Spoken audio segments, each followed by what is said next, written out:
Islam tells us about rights, but at the same time tells us about limits. Always in Islam, if there's rights, there's limits to offset, so you know where the limits are. Don't play with making something haram when it's not haram. If you examine what Islam really is teaching, and then examine what the condition really is. If we ignore reality, this is suicide.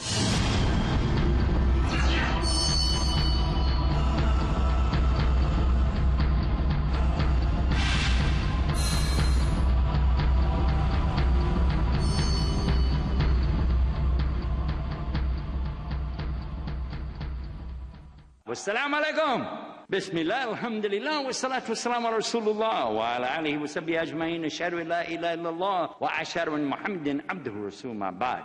I've heard so many Muslims say statements that when I went to check it out with the real scholars of Islam, it was so bogus that it was embarrassing to imagine that people would stand there with long beards and wearing, you know, their shawar qamis and stand up in front of a congregation, a jama'ah, and start preaching something, and then you go and check it out, and what they said was wrong. It isn't Islam. So, one of the things they will tell you is that the Prophet ﷺ is sinless. He doesn't have any sins at all. Have you heard this? Okay. And that everything he does, from the time he's born to the time he dies, ﷺ, is absolute wahi, and there's absolutely no mistakes on his side. I've heard that. I've heard people say that. Now that means, according to the Quran, he's not a human being anymore. He becomes an angel. He's an angel. He's not a human. But the Quran clearly said that he is a human, and that Allah sent a human from amongst yourselves to give you this message. So now which way am I going to go? Am I going to believe the Quran? Am I going to believe this sheikh over here is telling me that the Prophet ﷺ is like an angel? He has to be able to make some kind of mistakes. Otherwise, why would he say astaghfirullah more than 100 times a day?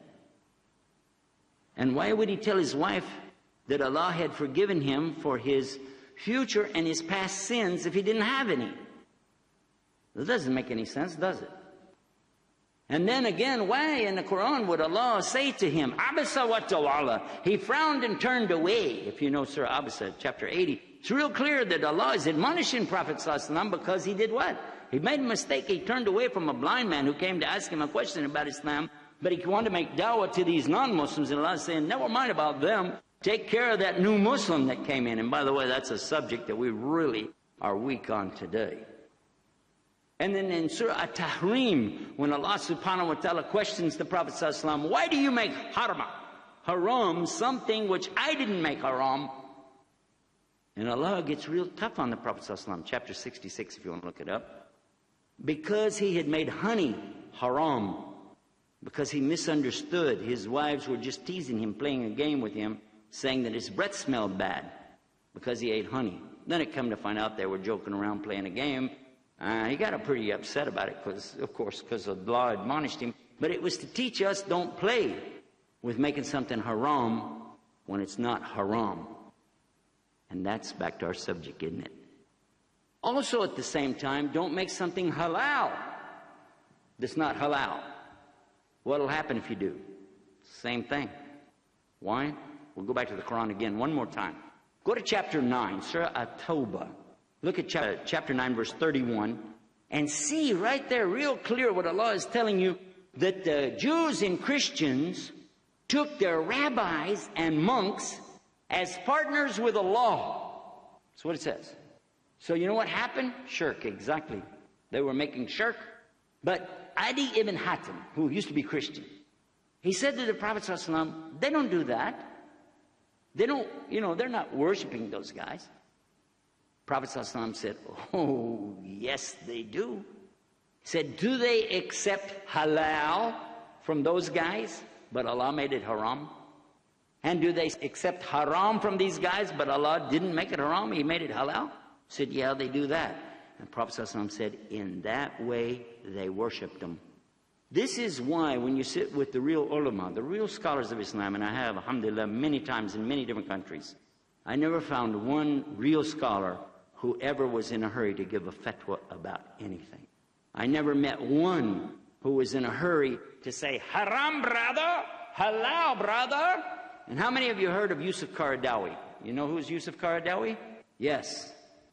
He's probably one of the most well-known of all the scholars on the planet today. And although you may not agree with his rulings on things, I want to tell you a statement that he said. Dr. Qaradawi said in one of his writings that any of the scholars can make something haram. They could, you know, if there's a question mark is what he's talking about. If there's a question on an item, it's easier to say, haram, brother, and stay away from it. Because on the day of judgment, then, you know, at least I kept you away from something, but it could have been halal, but I wasn't sure. He said, but it's real hard to say halal on these questionable matters, because what if it was haram? You follow that? When I was in Egypt, I had the beautiful opportunity to sit with a very knowledgeable person in Islam. And he doesn't like for anybody to give him any advertising, so I won't mention his name, nothing like that. It's just that I really respect all of our teachers so much, I can't help but mention at least some reference to them and ask Allah to accept it from him. But he gave me a beautiful statement in English that I never forgot, which basically sums up everything I've said up to this point. Everything in the life that you go out here and do, in the worldly matters, everything you want to do, as far as Allah is concerned, is halal for you, unless it's specifically forbidden. But everything in worship is totally haram for you, unless it's specifically ordered, mandated, or permitted by Allah and His Messenger. Now, some examples, and then I'm going to talk about some of the areas where we get confused. An example of worship that you don't play with. Everybody knows Maghrib Salat is how many rak'ah? 3. Yes, for Maghrib. Okay. Fajr. How much for Fajr? 2. No doubt, right? And how about Dhuhr? Asr? Isha? And you're from all over the world. You guys are from everywhere, yes? And we still all agree on that. It doesn't matter if they're Shiites from Iran or Deobandi from Pakistan, or if they're whatever. All Muslims know this is basic. So if somebody said, you know what, I feel real holy today, let me go ahead and double up. I'd like to pray 4 rak'ahs for Fajr, 8 for Dhuhr, 8 for Asr, 6 for Maghrib, and 8 more tonight for Isha. Wow! Nobody would accept that, would they? What they would tell you? Go ahead and pray what's due, on time, the regular way, but if you want to pray some extra, you're welcome to pray all you want to. 2 by 2 by 2, as much as you like. Yeah? No problem. So we see right away an innovation that wouldn't be acceptable. Like somebody who said, well, you know, fasting in the day is kind of hard for me, but why don't I fast at night? When the sun goes down, I'll start fasting. When it comes back up, I'll quit. Good idea. I can sleep through it all. We do that through Ramadan anyway. But we know that's not acceptable. We wouldn't do that. So these are some examples. Now let's look on the other side. When it comes to areas that are open, can we use a microwave oven? Can we drive a car? Can we fly in an airplane? Every time something new came, like an automobile, flying in airplanes, all these things, whenever something new came, Muslims ran to their scholars. They went to their imams, their mulanas, and they said, is this haram? And I don't blame them. It's good to go and check. It's okay to ask. Unfortunately, a lot of them said, yeah, it's haram. Telephone. Oh, brother, astaghfirullah. You don't know what's in that phone. Could be, oh, weird this, that. What is that? That's very backward. And this actually kept us out of the 20th century. Much of the 20th century came and went with Muslims still living a long time ago. Unfortunately, that's true. For whatever reason, I'm not blaming specifically our educators here, but that is a fact.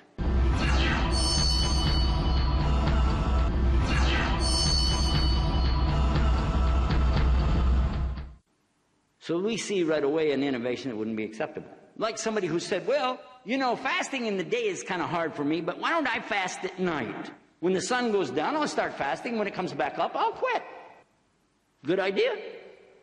I can sleep through it all. We do that through Ramadan anyway. But we know that's not acceptable. We wouldn't do that. So these are some examples. Now let's look on the other side. When it comes to areas that are open, can we use a microwave oven? Can we drive a car? Can we fly in an airplane? Every time something new came, like an automobile, flying in airplanes, all these things, whenever something new came, Muslims ran to their scholars. They went to their imams, their mulanas, and they said, is this haram? And I don't blame them. It's good to go and check. It's okay to ask. Unfortunately, a lot of them said, yeah, it's haram. Telephone. Oh, brother, astaghfirullah. You don't know what's in that phone. Could be, oh, weird this, that. What is that? That's very backward. And this actually kept us out of the 20th century. Much of the 20th century came and went with Muslims still living a long time ago. Unfortunately, that's true. For whatever reason, I'm not blaming specifically our educators here, but that is a fact. And today, now we're in the 21st century, and Muslims are all around the world. It's really eminent for us today to take the responsibility to learn what this deen really is all about and be sure to pass that on to next generations. Otherwise, this could cause a serious problem for Muslims in the future. Our youth, they have a right on us. They have the right to know what Islam really teaches. And they have a right to know how to think about the reality of where they live. I'm going to sum up a couple of points. I didn't answer your question about music on purpose because I want to keep your attention. But I want to sum up with a couple of points. Today I visited with our youth here in the building and other places, and I asked them some questions. Our youth, by the way, are the best of the kids on the earth today. I love all kids, but Muslim kids are the best. They really are. Yet I found from them, the kids that I've visited with, as much as they would like to know, nobody has really sat with them and given them the opportunity to pick up the real deen. We have our so-called Maulanas and Khatibs standing on mimbars giving speeches in Arabic, Urdu, Bengali, different languages every Friday. And those kids have no clue what it's about. All they know is I got to put a kufi on my head. I have to wear something that looks like a dress. And I'm going to go with my father, my grandfather, my uncles. And I have to do this, but without a clue why. Then when they go to school during the week, unfortunately most of our kids are going to public school, therefore they can't dress like that. Even if the school let them, they'd be laughed out of the building. Some of our girls, by the way, even though they can wear the hijab, when they get to their locker, they take it off and put on a ball cap or something else because they just don't want to be embarrassed with that in school, and they have no idea why they're doing it anyway. That's a reality. And this is why I mention it to you. If we ignore reality, this is suicide. This is not a joke. There is something that's imminent in front of us, and all of us are responsible for it. And that's why we're talking about this subject of educating our educators. Let me come to a couple of points and wrap it up. First of all, our kids are the future of Islam. It's not an option for you or me. It's our responsibility. Regardless of what anybody else does do or doesn't do, you and I both have to say, this is my responsibility. I'm going to do the best I can with what I've got. And I'm going to ask Allah to guide me and guide my kids, because we really need this. Then we need to seek competent teachers who can communicate with our youth. I don't just mean language. I mean get down where they are and speak to them on their level. When I talk to our kids, I don't try to address them as a college professor. I don't talk to them about my degrees or how much money I made or any of the rest of it, because this is, what has that got to do with it? What they want to know is, what's up? Or like they say, what's down with that? I'm not sure which way to go, up or down, but in any case, I try to talk to them so that they realize, okay, this is somebody that I can talk to, that'll listen to me and understand where I'm coming from. The example that I used with a couple of our youth today was kind of funny, because I was asking about the Quran, and some kids that I know have memorized the entire Quran, and we say, mashallah, he memorized the whole Quran. It's great. How old were you when you memorized it, Sheikh? 9 years old. You memorized it in Arabic, but you grew up speaking Urdu, yes or no? You can't even remember back that far. Did they teach you the meaning of what you were saying, or just teach you how to recite? Just how to recite. And this is not the exception, it's the absolute rule on the planet. Even for Arabs in Arabic homes where they speak Arabic, they teach their children the Quran cover to cover, but they still don't tell them what it means. And I'm going to challenge every Muslim here today to think about something. That if you said you know the Quran, you personally, you say, yeah, well, I know the Quran, or I know some of it, or I know a little of it. I'll challenge you on one letter only, the first letter in the Quran. First letter is what? When you say, Bismillahir Rahmanir Rahim, what's the first letter? Ba. What does it mean? Do you know? Because if you don't know what that one letter means, how could you possibly talk about interpreting the rest of the Quran? Many people, with all the translations that I've read, always say, in the name of Allah, most gracious, most merciful. Is that true? Now, I have a microphone and you don't, so I'm going to have to talk for you. I understand where you're going. Jazakallah khair. Now, ba, when you use it, depending on how you use it in a sentence, when you translate it to English, you have to consider, did you say like, bil lagatu Arabiya? In this case, you mean in the Arabic language. It means in. But if you say, for instance, ana hibbak fillah, I love you for the sake of Allah. We don't say, I love you in Allah in English, because it means like, are you inside of Allah? A'udhu billah, what's this? That's crazy, yes? So see what happens when you try to do a literal translation. It says with the name of Allah, but you have to understand that in proper English, you have to come up with in the name of Allah, because when you're representing the king or queen, for instance, you say in the name of the king or the name of the queen. You never say with, you say in. You then say, well, that's small. Well, if it's so small, how come nobody knew it? Except one person. MashaAllah.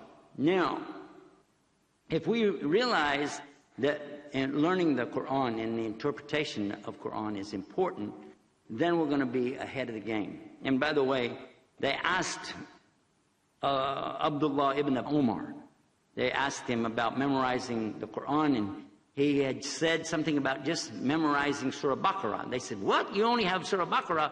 And he said, yes, we used to only memorize the Quran as we understood it and put it into practice. Meaning that you don't just recite it for no reason. So this is a point. Another point, and this is where you're going to throw me out and tell me never come back, which is fine with me anyway. But one of the things, if we're going to get into the 21st century, we need to go to every single masjid on this planet. And you know that halal thing that we got, that crescent moon on top of the buildings? We need to cut that thing off. Why? Because it has no connection with Rasul sallallahu alaihi wasallam. Not one connection at all. That represents a symbol of the Ottoman Empire that went down the drain in 1922. It's nothing but a sad reminder of something we don't have anymore. And it makes people think we worship the moon. And even our own kids sometimes ask, well, why do we have that up there? Does it have some connection with the, I don't know. And so we don't need that. Now, I know I made a lot of people mad, right? Telling me my sheikh is saying the wrong stuff from the minbar, telling me we don't know the Quran. Boy, I'm just trying to make sure that there's no way I can get back. I'm destroying my bridge. Tell my bridge building, this is called blowing up your bridges. Alhamdulillah. Music. Islam didn't forbid music. It didn't. What it did, it put the limit on it. And understand that's the difference. If you say music is haram, you have to have a proof, and there's none.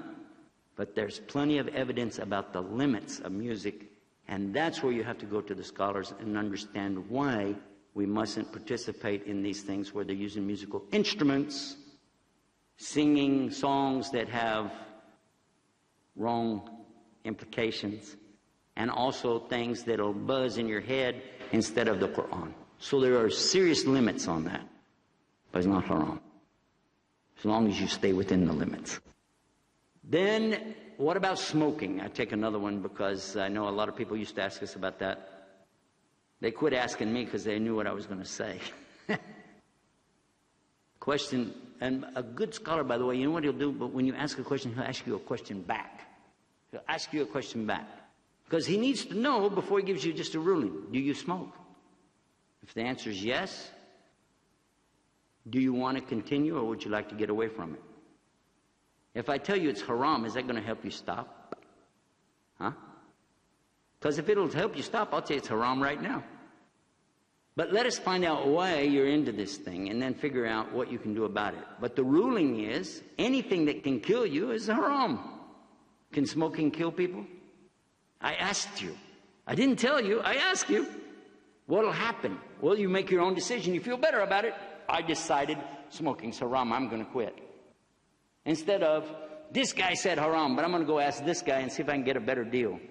Let's go shopping, fatwa shopping. Have you heard about fatwa shopping? Shop the internet till you get what you want.